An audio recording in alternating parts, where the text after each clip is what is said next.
નમસ્તે મિત્રો. આજે આપણે એક વિલિયમ વર્ડ્સવર્થની પ્રસિદ્ધ કવિતા પર ચર્ચા કરીશું. મને ખાતરી છે કે આપ સૌ વિલિયમ વર્ડ્સવર્થનું નામ તો સાંભળ્યું જ હશે. બહુ પ્રસિદ્ધ અંગ્રેજ કવિ હતા. એ સમય હતો રોમેન્ટિક એજનો, અને એમ પણ કહી શકાય કે રોમેન્ટિક એજને જે ખૂબ પ્રસિદ્ધ બનાવી હોય તો એમાંના કવિઓમાં વિલિયમ વર્ડ્સવર્થ, એસટી કોલરીજ, પીબી શેલી, બાયરન અને કિટ્સ જેવાના નામો છે. આ બધા જ મહાન કવિઓ છે. અને રોમેન્ટિક એજ એ એવી કવિતાનો યુગ હતો કે જેમાં ઇમોશન્સ, લાગણીઓ, ભાવો, પ્રકૃતિ પ્રેમ, રોમેન્ટિક એજ છે એ પોતે જ એવો યુગ હતો કે જેમાં એક યા બીજી રીતે લોકોની વચ્ચે માનવતા, પ્રેમ, લાગણી એ ફેલાતા જતા હતા. એમાંય આ વિલિયમ વર્ડ્સવર્થની વાત છે એ પ્રકૃતિ પ્રેમની છે. એમને મન પ્રકૃતિ એ ઈશ્વર સાથેનો એક સીધો સંબંધ છે. તમે પ્રકૃતિમાં ઈશ્વરને જોઈ શકો છો, અને ઈશ્વરનો અનુભવ કરવો હોય તો મંદિરમાં જવાની જરૂર નથી. એમના દર્શન કરવા હોય તો પ્રકૃતિમાં તમે સીધા જાઓ, પ્રકૃતિને સાથે એકદમ જોડાવ તો તરત જ તમને અનુભવ થશે કે એનાથી ઈશ્વર દેખાય છે. એટલે વિલિયમ વર્ડ્સવર્થ એક રોમેન્ટિક કવિ હતા. એમણે એમનો જન્મ 1770માં થયો અને એમનું અવસાન 1850માં થયેલું. એટલે 80 વર્ષનું આયુષ્ય એ જીવેલા. અને એવા પ્રસિદ્ધ હતા કે એને કારણે રોમેન્ટિક એજ એ વધારે મહત્ત્વનો યુગ બની ગયો. એમણે એક કાવ્ય સંગ્રહ પ્રગટ કર્યો જેનું નામ હતું લિરિકલ બેલાડ્સ. એ 1798 પ્રકાશિત થયેલું, અને એના સર્જકો હતા એસટી કોલરીજ અને વિલિયમ વર્ડ્સવર્થ. વિલિયમ વર્ડ્સવર્થે એની પ્રિફેસ, એની પ્રસ્તાવના લખી છે, જેમાં એમણે કાવ્ય એટલે શું એનો સરસ પરિચય આપ્યો છે. એટલે આમ ગણીએ તો વિલિયમ વર્ડ્સવર્થ એક કવિતાનું સુંદર વિવેચન કરેલું છે. એમણે કવિતાની વ્યાખ્યા આવી રીતે આપેલી કે poetry is spontaneous overflow of powerful feelings.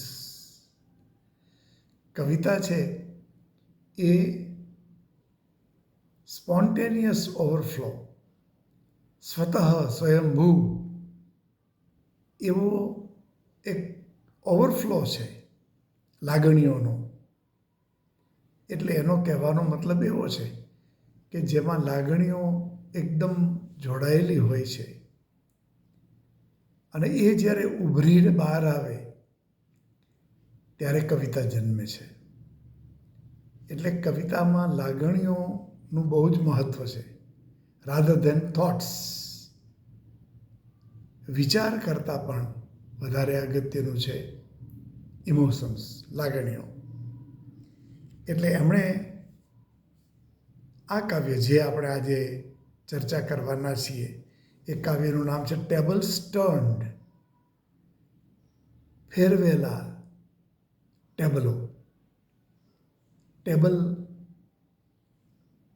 અહીં જે રીતે રજૂ કરેલું છે ટેબલ્સ ટર્ન્ડ, એનો અર્થ એ થયો કે જેમ તમે ટેબલ બદલો એમ વિચાર બદલો.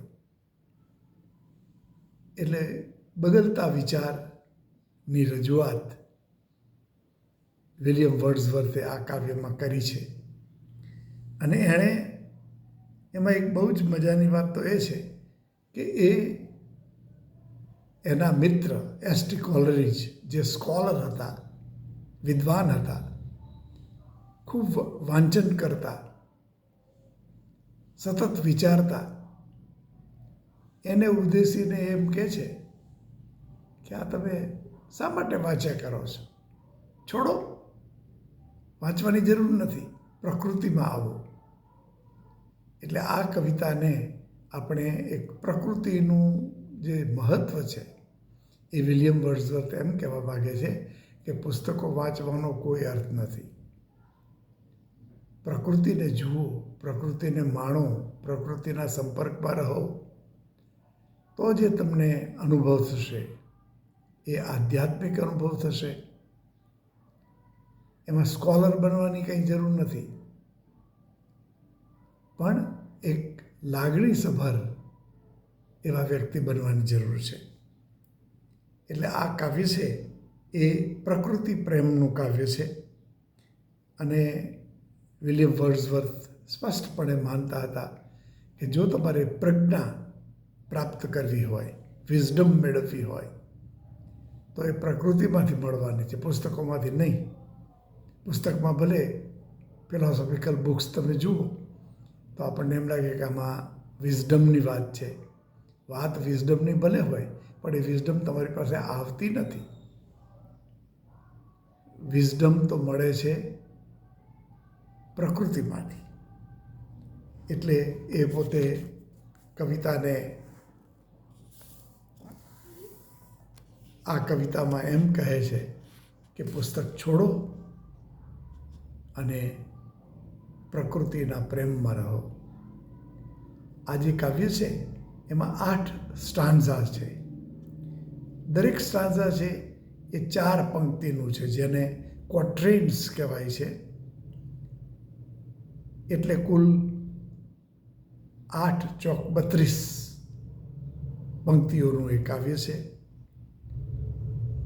અને આ જે છે કાવ્ય એની અંદર કુલ 8 સ્ટાન્ઝા છે. દરેક સ્ટાન્ઝામાં 4 પંક્તિઓ છે. અને એનું જે પ્રાસ છે એ જે બેલાડમાં હોય છે એવી રીતે એ બી અથવા એ બી એવા પ્રકારનું છે. એટલે કે એ બીનો અર્થ એ થયો કે એટલે કે પહેલું અને ત્રીજું, બીજું અને ચોથું, એ જે પંક્તિઓ છે એની વચ્ચે પ્રાસ હોવો જોઈએ અથવા હોય છે. એટલે આ પ્રકારનું કાવ્ય એણે સર્જ્યું છે વિલિયમ વર્ડ્સવર્થે. હવે આપણે વિલિયમ વર્ડ્સવર્થ જે કાવ્યની વાત કરે છે એ કાવ્યને આપણે હવે એનો અનુવાદ હું તમારી પાસે રજૂ કરીશ. મૂળ કાવ્ય તમે વાંચી શકો છો, ટેબલ્સ ટર્ન્ડ. પણ આ કાવ્ય બહુ જ મહત્ત્વનું એટલા માટે છે કે વિલિયમ વર્ડ્સવર્થ પ્રકૃતિને એટલું મહત્ત્વ આપે છે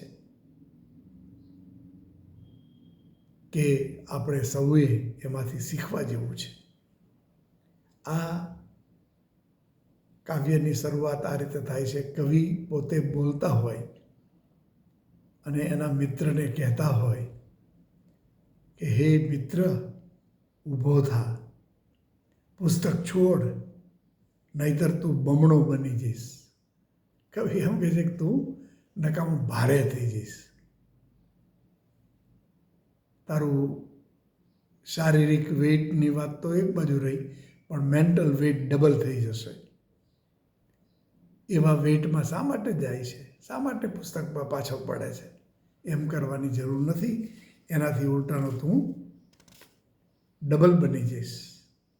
ઊભો થા દોસ્ત, તારા ચહેરાને સ્વચ્છ બનાવ. એના મિત્રને કહે છે, મિત્ર ઊભો થા અને તારા ચહેરાને સ્વચ્છ બનાવ. અહીં સ્વચ્છ બનાવે એમ કહેવાનો અર્થ એ છે કે પુસ્તકો તમારા ચહેરાને, તમારા મનને, તમારા સ્મિતને સ્વચ્છ નહીં રાખે. એના માટે તો માત્ર પ્રકૃતિ જ ઉપયોગી થશે. એટલે કવિ એમ કહે છે કે શા માટે આવી તકલીફ સહન કરે છે, આવું કરવાનો શું અર્થ છે? છોડ, પુસ્તક છોડી દે અને મનને સ્વચ્છ રાખ, તારા ચહેરાને સ્વચ્છ રાખ, એના પર કોઈ ભાર ન આવે, માનસિક બોજ ન આવે, એવું કર. પછી બીજા સ્ટાન્ઝામાં કહે છે, સૂર્ય પર્વતના શિર પર છે, તેનો પ્રકાશ ધીમે ધીમે હળવો અને કોમળ છે. બધે લીલોતરી વાળા લાંબા ખેતરો ફેલાયેલ છે, તેના દ્વારા જ મધુર સાંજ પીળા રંગની બની ગઈ છે. એક સરસ વર્ણન કરે છે કે જો સૂર્ય તો જો એ એક પર્વતના શિર ઉપર છે, એના માથા પર છે, મસ્તક પર છે, અને એનો પ્રકાશ ધીમે ધીમે હળવો બનતો જાય છે, કોમળ છે, અને આજુબાજુમાં તમે જુઓ તો લીલોતરીવાળા લાંબા લાંબા ખેતરો છે, અને એના દ્વારા જ મધુર સાંજ પીળા રંગની બની ગઈ છે. અને અત્યારની સાંજ છે એ પીળા રંગની બની ગઈ છે. સૂર્ય અસ્ત થવાની તૈયારીમાં છે. એટલે એક સાંજનું વર્ણન કરે છે. અને પછી ત્રીજા સ્ટાન્ઝામાં કહે છે, પુસ્તકો તે જડતા ભર્યા તથા સંઘર્ષ ભરેલા છે. પુસ્તકોમાં તો શું હોય છે? એમાં જડતા ભરેલી છે અને સંઘર્ષ ભરેલા છે. એમાં કોન્ટ્રોવર્સીઝ હોય છે, તમને ચિંતા કરાવે એવા વિચારો પણ હોય છે. શા માટે આવું બધું કરો છો? એની કાંઈ જરૂર નથી. આવ, એના મિત્રને કહે છે, આવ અહીં વનમાં બેઠેલા પંખીને સાંભળ. આવ અને અહીં વનમાં બેઠેલા પંખીને તો સાંભળ. કેટલું મધુર સંગીત છે. એમનું જે સંગીત છે, એમના જે ગીતો છે, એમનું જે ગાન છે, એ કેટલું મધુર છે. મારા જીવનમાં તેનામાં વધારે પ્રજ્ઞા દેખાય છે. અને મને તો આ પંખીઓનો અવાજ, પંખીઓનું ગીત, એ ઉલટાના મને એમાં પ્રજ્ઞા દેખાય છે, વિઝડમ દેખાય છે. ચોથા સ્ટાન્ઝામાં કહે છે, અને સાંભળ, આનંદ અનુભવતા બીજા પંખીઓ પણ ગાય છે. અને જો કેટલાય પંખીઓ ગાયા કરે છે. થ્રોસલ પણ નિમ્ન ઉપદેશક નથી. થ્રોસલ નામનું એક પંખી છે, એ કંઈ જેવો તેવો ઉપદેશક નથી. એટલે આ બધા પંખીઓ મધુર અવાજમાં જુદું જુદું સુંદર ગાયા કરે છે. એને તો સાંભળો. અને એમના ગીતો પણ કેવા હોય છે? એકદમ નિર્દોષતા ભર્યા અને આનંદ ભર્યા. તો એ ગીતોને સાંભળો. વસ્તુઓના પ્રકાશમાં આગળ આવ અને આ પ્રકાશિત થયેલ જે બધા આજુબાજુની વસ્તુઓ છે એને જો. પ્રકૃતિને જ તારો ગુરુ બનાવ. અને તારો ગુરુ બનાવવા માટે, તારા ટીચર બનાવવા માટે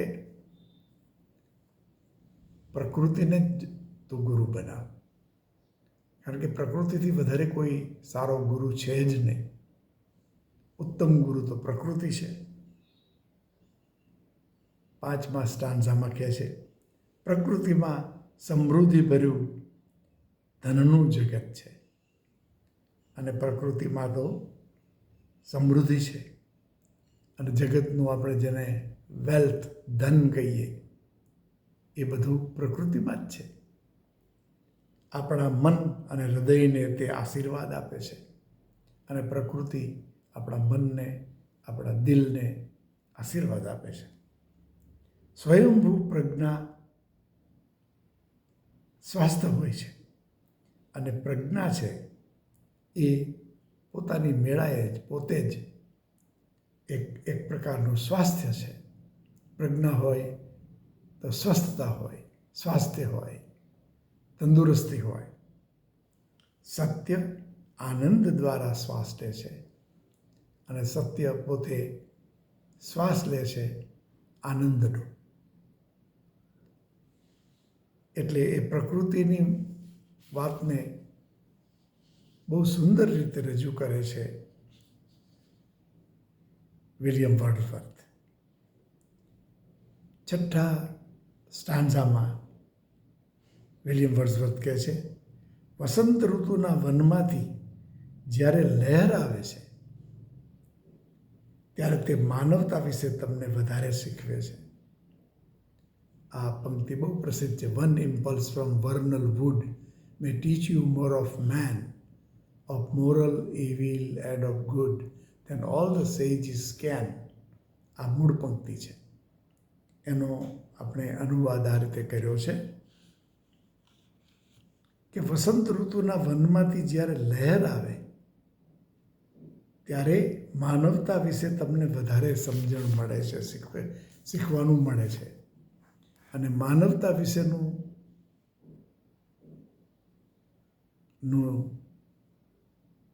સમજ, માનવતા વિશેની સમજ એ સંતો કે મહાત્માઓ કરતાં પણ વધારે તો પ્રકૃતિ આપે છે.